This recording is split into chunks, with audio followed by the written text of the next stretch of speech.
ডব্লিউবিসিএসে সৌভিক চক্রবর্তী একটা খুব পরিচিত নাম ইতিমধ্যে। সেই সৌভিক চক্রবর্তীর কিছু কথা নিয়ে আমরা দেখে নেব আমাদের এই ভিডিওটা। ওর মূল্যবান কিছু ইম্পর্ট্যান্ট কথা যেটা তোমাদের হেল্প করতে পারে পার্সোনালিটি টেস্টে। তো চলো আমরা ভিডিওটা দেখে নিই। Welcome to psychology sphere. আজকে যে ভিডিওটা হতে চলেছে সেটা নিশ্চয়ই একটু অন্যরকম, প্রত্যেকে দেখেই বুঝতে পারছো। তার কারণ হচ্ছে আমার পাশে যে বসে আছে অলরেডি ইতিমধ্যেই অনেক পরিচিত মুখ। তো আজকে এই ভিডিওটা যেটা হবে সেটা হলো, অলরেডি তোমরা জানো যে ও একটা চাকরি পেয়ে গেছে এবং রিসেন্টলি আমাদের 2023-এর মেন্সের রেজাল্ট বেরিয়েছে। তো সেখানেও ওর রোল নাম্বার আছে এবং ওর ইন্টারভিউর যে ডেট সেটাও ও পেয়ে গেছে।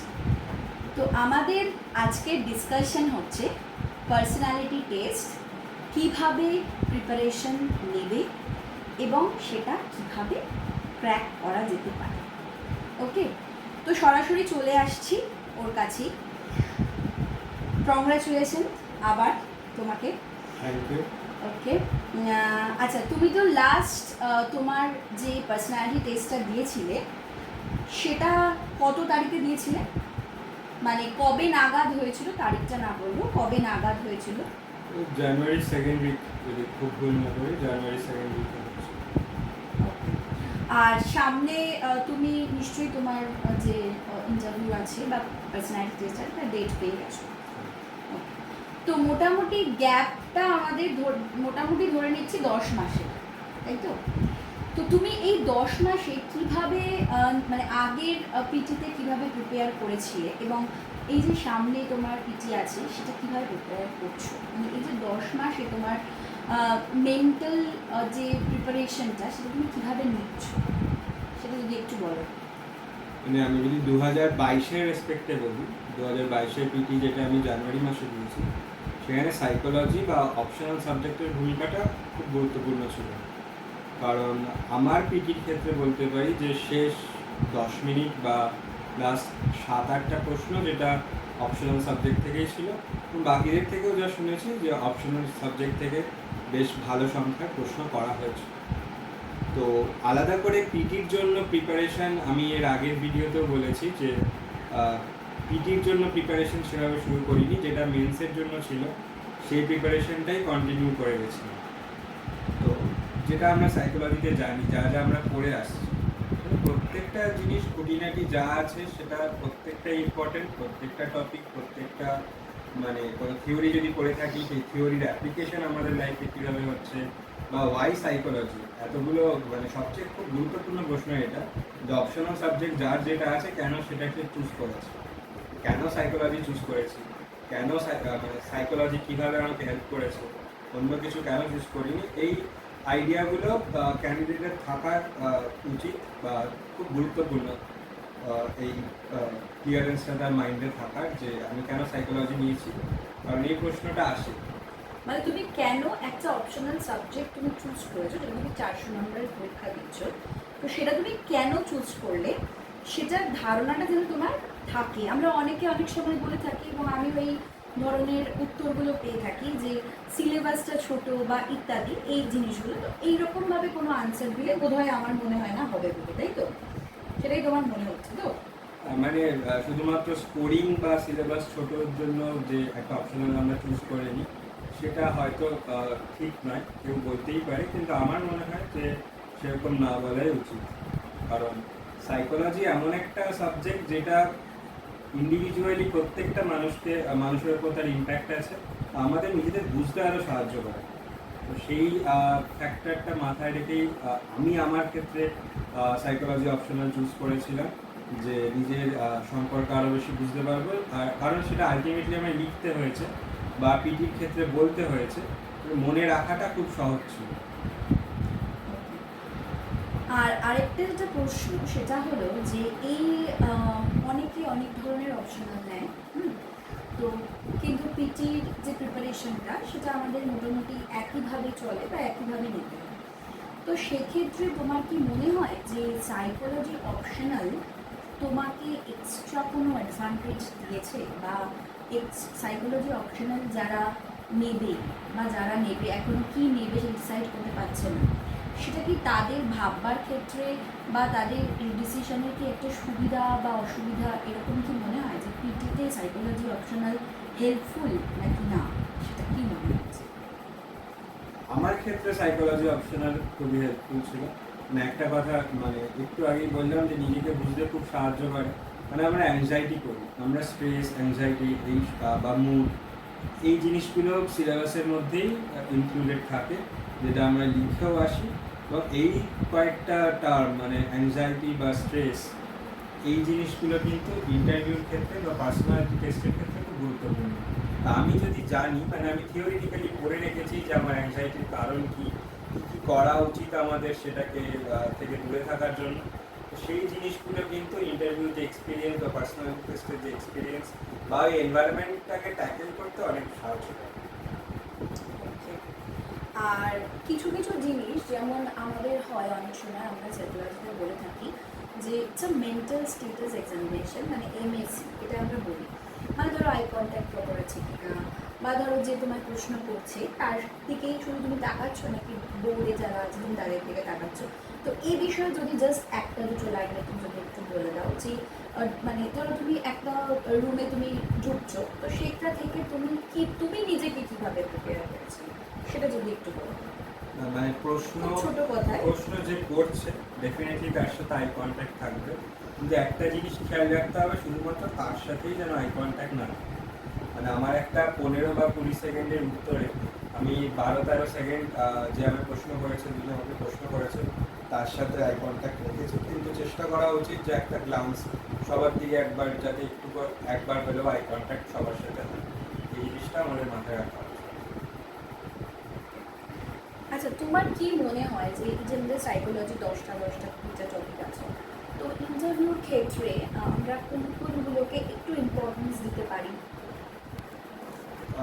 এবার এখানে এই যে মানে পেপার 1 পেপার 2তে আমরা যা পড়ে থাকি সেটা পুরোটাই ইম্পর্টেন্ট, কারণ আমার ক্ষেত্রে আমি যে প্রশ্নগুলো করা হয়েছিল কোনো স্পেসিফিক প্রশ্ন নয় যে যেখান থেকে আমি কোনো কনক্লুশন পেতে পারি বা কনক্লুড করতে পারি যে এই জায়গাগুলো ইম্পর্টেন্ট। তো যখন আমি পড়ে যাচ্ছি সাইকোলজি অপশনাল বা যার যা অপশনাল ছিল সেটা পুরোপুরি পড়ে গেলেই হয়।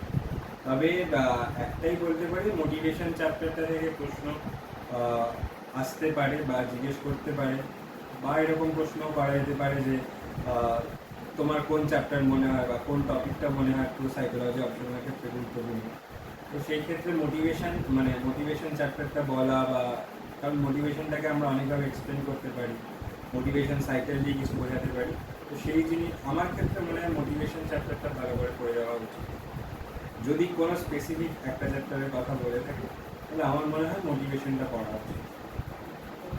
আর আরেকটা যেটা জিনিস যেটা আমরা জিজ্ঞেস করবো, যেহেতু পার্সোনালিটি টেস্ট এবং পার্সোনালিটি বলে একটা চ্যাপ্টার আমাদের পেপার 2 এর ফার্স্টেই আছে, তো সেক্ষেত্রে পার্সোনালিটির একটা ইম্পর্টেন্ট থিওরি আমাদের সাইকোঅ্যানালিসিসের ফাদার বলা হয় সিগমন্ড ফ্রয়েডকে।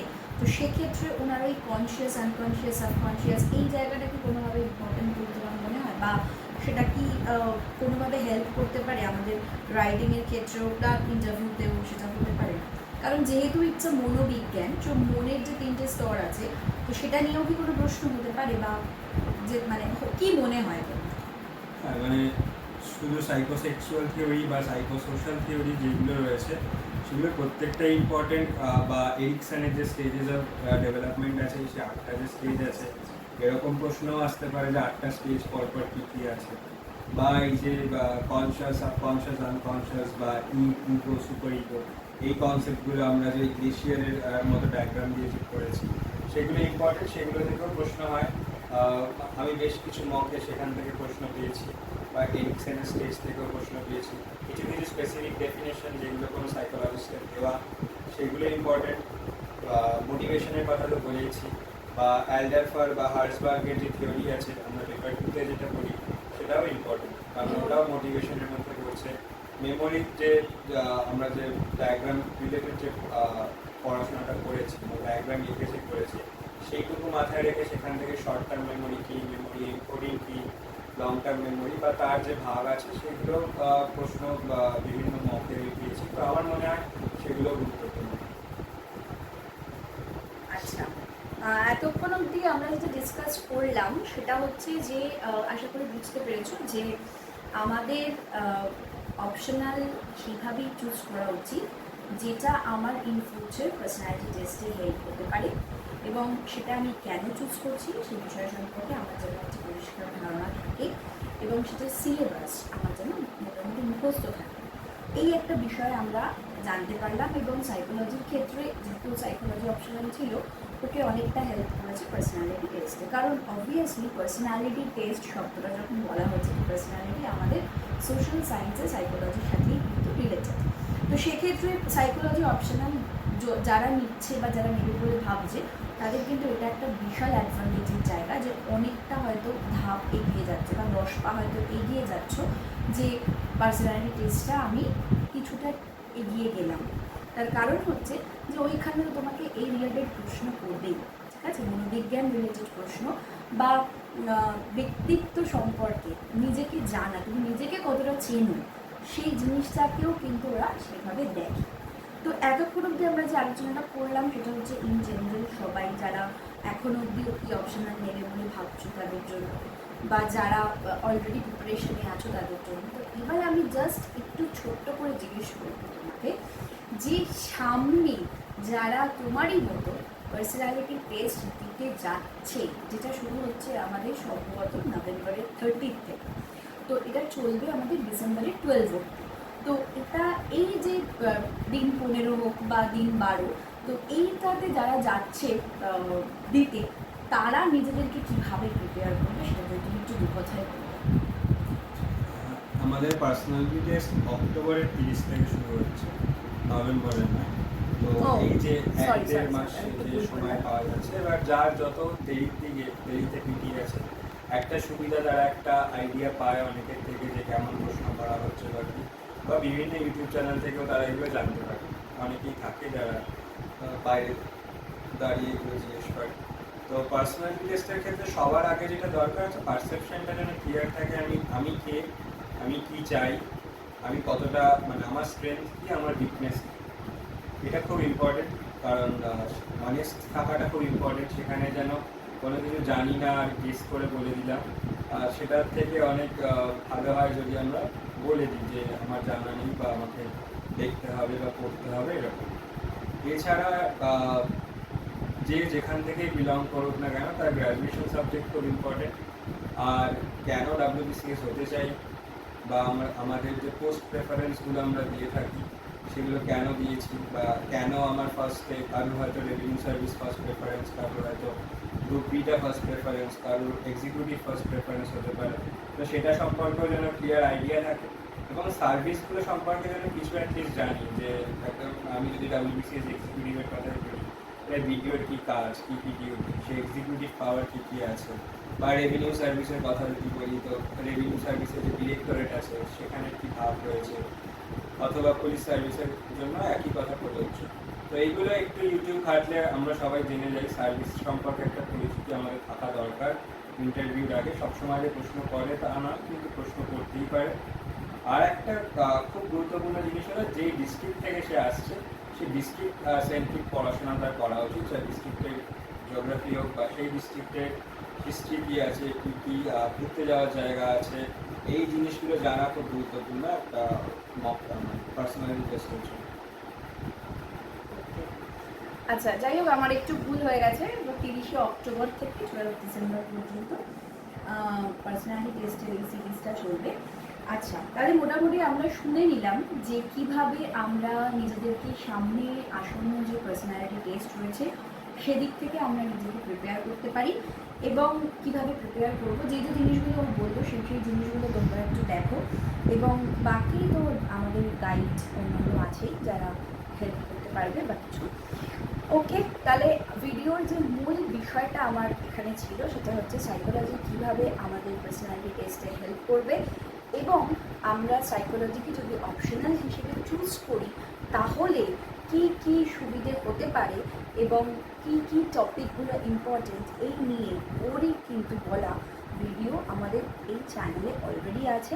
তোমরা চাইলে কিন্তু সেটাকে ডেফিনেটলি ফলো করতে পারো। আর এই ভিডিওটা থেকে তোমরা যদি কোনো রকমের কোনো উপকার পেয়ে থাকো তাহলে অবশ্যই ভিডিওটাকে লাইক করবে এবং চ্যানেলটাকে সাবস্ক্রাইব করবে এবং অবশ্যই বন্ধুদের সাথে কিন্তু এটা শেয়ার করবে। তো আজকে এ পর্যন্তই, ভালো থাকবে, আসছি নেক্সট ভিডিও। Thank you.